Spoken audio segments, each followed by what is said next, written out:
For centuries, men and women have stepped away from the table to fast, to pray, to seek something deeper. But what does a 40-day fast look like today? I'm Dr. Sam from Kingdom Fasting, and in this podcast, I invite you to walk with four ordinary people on an extraordinary journey. All right, it is day 3. So good news, here's what's going on in your body. You have completely run out of stored sugar and you are turning all of your fat into sugar.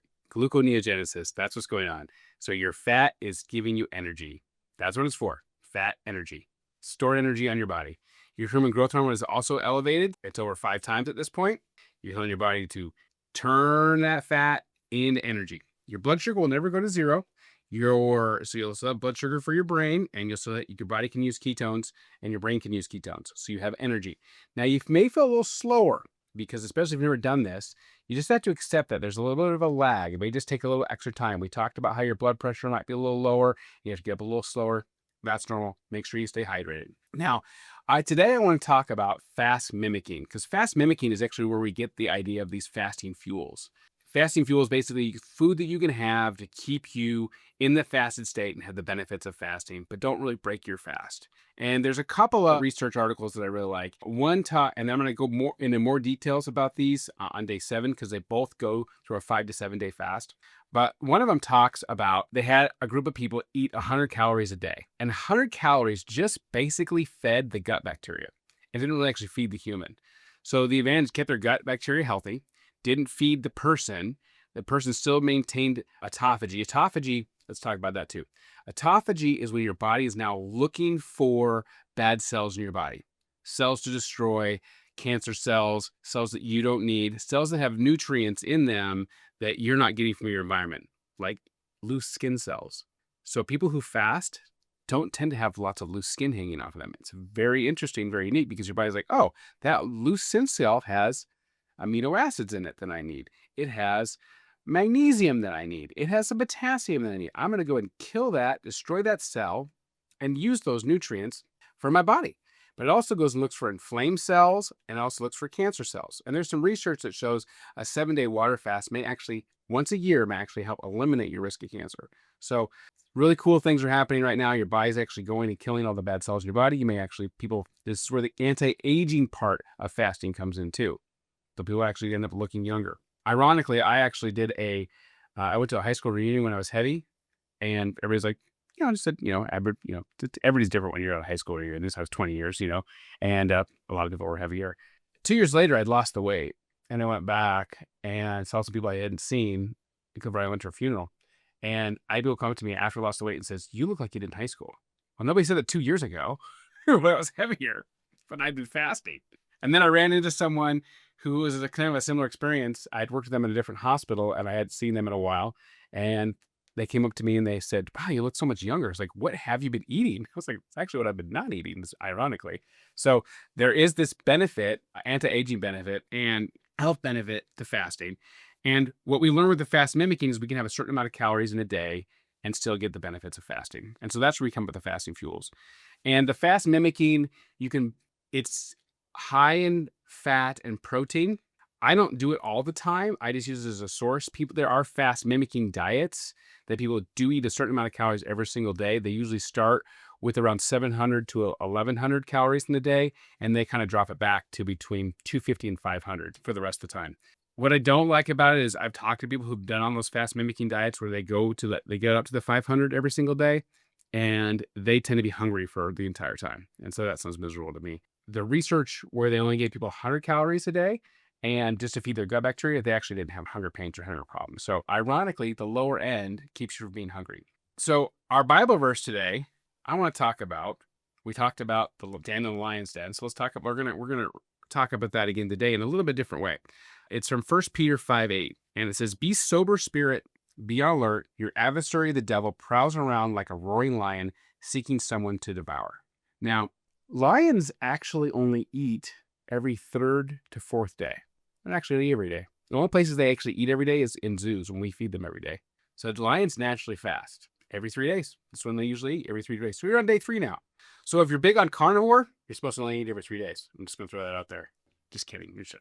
For people like, "I'm carnivore." "Oh yeah, really? You're carnivore?" "Yeah, eat every 3 days." because that's what they do. I'm not lying. There we go. Obviously, I'm not anti-carnivore, but I'm also like, you can actually eat fruits and vegetables. Eat the food that's in the Bible.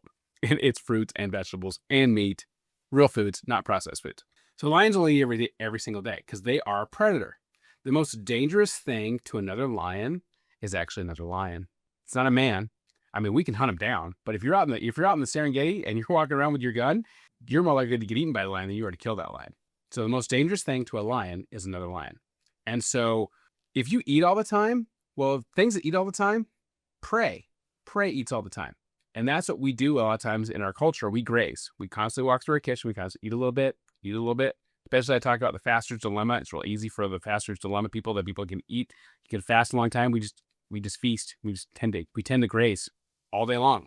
Well, cows graze. Prey grazes. Lions don't. So how does the enemy see you if he's walking like a roaring lion? Does he see you like prey, or does he see you like a fellow lion? Jesus is the lion of the tribe of Judah. So follow him. I know we're supposed to be sheep for the shepherd. They don't need extra lions in heaven, but need him here on earth. And he's a lion here. Make him afraid of you and don't look like prey. All right, that's your Bible study for today. So let's talk about how people did on day 3. Again, Brian wrote her first day 3. We've heard from myself and Chelsea and Davey. Day 2, we had a pretty good day. Here's Davey's day 3. Day 3 was awful. He woke up with a cluster migraine, so we're going to talk about headaches today. He struggled. He had a hard time with the vitamins. His kids wanted to go to Chuck E. Cheese. It was a rough day for him, but he did sleep well. So he had a headache, didn't sleep well. Chelsea, we talked about how, usually on day 2 is your hunger hormones are the worst, but it can go past that. She was feeling snacky all day on day 3, and her ghrelin hormone was actually fighting her. Made it past hour 48, made it to day 3. It was on his last legs, but Fast and Fuels got her through it. And then on day 3, I was having gallbladder problems. Brianne really wanted me to do a gallbladder cleanse, and I didn't want to do the gallbladder cleanse, but since I'm married, we compromised and I did the gallbladder cleanse. You all know how that compromise works out, right? Because I was on my fast, but it was pretty much all fat that I had to drink. So it was going to keep me in ketosis. You can tell by your breath at this point. I already told you I had keto breath. So I stayed in ketosis. I did stay under the 1,100 calories for fast mimicking for that day, but just barely. It was half a cup of olive oil and lemon juice. I had to drink that, and I had to take some Epsom salts, some magnesium. So that's probably was good for me. So you drink this stuff, and it helps you kind of clean out your gallbladder, because I had some big stones in there, and I was trying to avoid having surgery. And the olive oil and lemon juice actually didn't taste bad. It actually tasted like salad dressing. So, I mean, day 3, it tasted pretty good. And I can actually, when everything started moving, because a lot of things were moving at that point, then I actually could feel stuff like going through my ducts. I did get some stuff out, but I never got the big stones out. They were too big. My biggest stone was 2 centimeters. And when they measured my duct, it was 0.5 centimeter. So that just wasn't going to happen. So I did have to eventually have surgery, and there's actually a miracle involved with that. And that actually happened after my fast. And I'll talk about that, the benefits of after your 40 days. My total calories were 1,094. So just under. I had all fat. Yeah, I went to the bathroom. I had a bowel movement. I was sore from yesterday, but it was the good kind from lifting. And I also had a headache in the morning. And so I added some salt to my water, and I had some bone broth. And then if your headache doesn't go away, sometimes just adding some salt in. Some people like to chew on rock salt. That helps. You can always have Tylenol Motrin. And so that was my backup plan if I couldn't get my headache to go away. Sometimes it's caffeine related. If your caffeine intake has dropped off, then sometimes it's a caffeine headache. That's really common. But at the end of the day, I didn't need any Tylenol or any Motrin. I think because I was distracted from the gallbladder cleanse.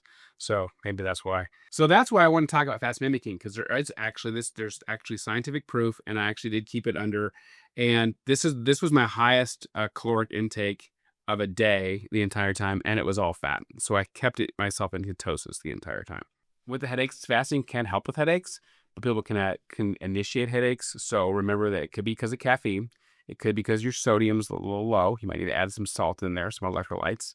It could be because, for women, it could be because your cycle's coming up, or your hormones are making shifts. Your sodium could be low, so you might be dehydrated. It could be a change in your hormones in your cycle if it's for women. About 15% of people, 15-20% of people do say they have some headaches when they fast. And it can be from lack of caffeine. It can be from dehydration. It can be from a low sodium. You may just need to take some Motrin or some Tylenol, and that's okay. Those aren't going to break your fast. The bad bacteria in your gut is actually not getting energy or not getting food, and so it actually might start to die off. And so sometimes that can be considered maybe a cause of your headache. And so staying hydrated. And if you're feeling really bad, always remember, you can always stop your fast and restart, or you can go get some blood work and see if there's something going on with your blood work, or see if there's you're low on magnesium, potassium, or sodium, something you need to add back in. So you can always go do that. Sometimes at this point, you may start to wake up with a little bit of sour stomach. That does happen. And sometimes it's because you actually don't have enough acid in your stomach. So adding a little lemon juice to your water can be helpful. You add some extra water, lemon juice to your water, and it makes it better. Then it's because you have low acid. You can also take, if you're not sure that doesn't help, then you can also take a Tums. So some of these little things that can help. So as you continue to fast, you probably won't have bowel movement as often, but it's good to I always took Benefiber to kind of keep everything moving, and Benefiber can actually be helpful. Some people, since you're only taking liquid in, only liquid's coming out, so Benefiber can be helpful to keep you from having diarrhea. Benefiber can help you also. Some people have really hard stools, so sometimes Benefiber can also help with that. And then Brienne, what helps her is she takes a bite of like fermented food like sauerkraut. Again, it's a small amount. It's going to feed the gut bacteria. It's not going to feed the body. And this kind of helps not only with her stomach, a cellular stomach, but it also helps everything just kind of stay normal and moving forward. Because if you're not able to go to the bathroom, then that can actually cause maybe some headache pain too. So got to get all that stuff out, especially stuff that's dying off. So day 3 had its challenges. It was rough for Davey because he had his headache. Chelsea had a little bit of snacking cravings, and I had to go through the gallbladder cleanse. So, a little rough for all of us. So there's some of the challenges you may experience on day 3. Again, don't forget your number one fasting fuel is prayer. I'll see you tomorrow on day 4.